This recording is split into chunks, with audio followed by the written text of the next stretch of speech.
6:17 now. Both Donald Trump, Hillary Clinton hit the campaign trail in the South today, as a lot of people still feeling the sting of last night's debates. So it was a history-making one, came with plenty of fireworks, I'm sure, as you know. Joining us this morning, please welcome our Republican strategist and public policy analyst, Jacquie Baly, and also political analyst, Dallas Jones. Good morning to you both. Good morning. Good morning. Thanks for having us.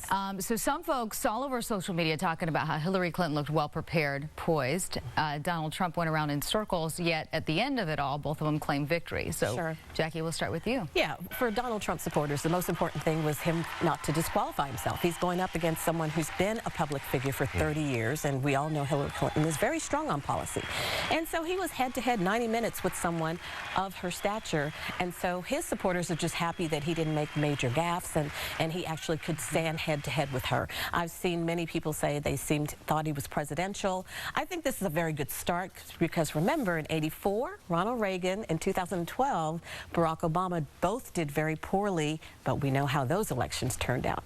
Go ahead, chime in, Dallas. Well, I would actually agree with her in the sense that in some senses that he definitely held his own much better than folks expected him to against a very seasoned debater in Secretary Clinton. Now, in terms of looking presidential and not having any gaffes, I would say that a lot of what we saw in the fact checkers after the debate was that much of what he said was untruth in many of the attacks that he launched. And so, and in terms of his demeanor and his debate style, it often came across as being extremely overbearing, and you know, let's not talk about the internet going crazy over Lester Holt and his control of the actual debate itself. Well, let's look at one of those exchanges here. It's regarding Mrs. Clinton's emails. Okay. Go ahead.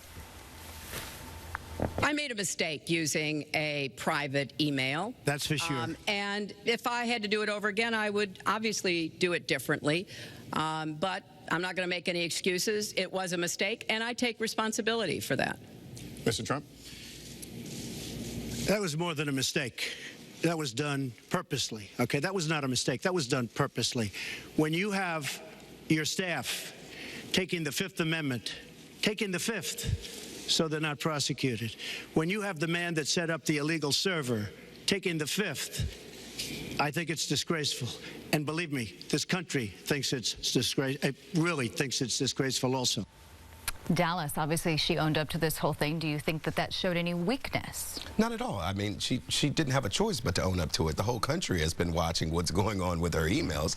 I think she was very well prepared for the email conversation to come up, and her answer was very succinct, and I think it was genuine. I made a mistake. I apologize, and I'm ready to move on to talk about issues that are important to the American people. And so I don't think that she could have given any different answer except I did it, I'm sorry, which is a continuance of what she's been saying in regards to the emails. But for people who think it was not a mistake, but rather a conscious decision, as Mr. Trump articulated?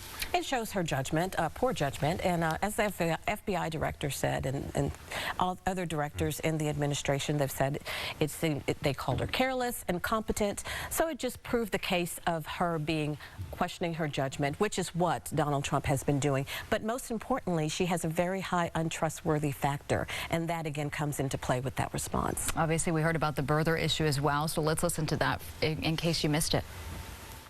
Well, nobody was pressing it. Nobody was caring much about it. I figured you'd ask the question tonight, of course, but nobody was caring much about it.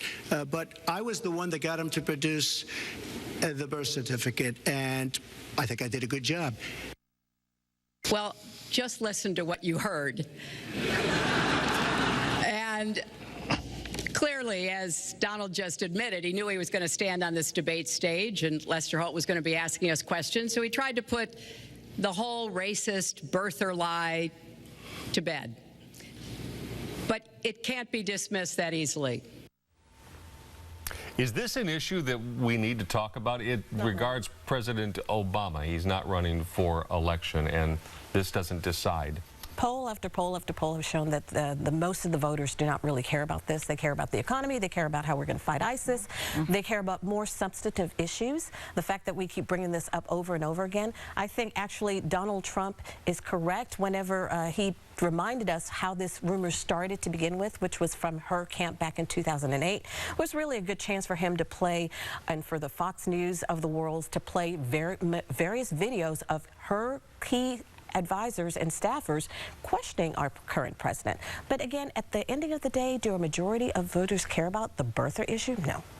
Well, here's the other thing. The other goal for these two candidates was obviously to appeal or try to appeal to the voter who's undecided. Did they move the needle at all, in your opinion, Dallas? Well, I think if you were undecided, I think the needle was definitely moved. I think it was very clear that there were stark differences between these candidates. I will say this about the birther issue, that, you know, a part of being the president is being commander-in-chief, it's being policymaker, but it's also being a statesman. It's also about promoting the pride of our country. And I think what the birther issue shows is that Donald Trump has had some issues continuously in practicing statesmanship, whether it's his comments against our president, whether it's comments against John McCain, whether it's comments against generals. You know, correct. It will not move. It will not move many folks, but I think needle didn't move a lot. Right. They're looking at white millennials.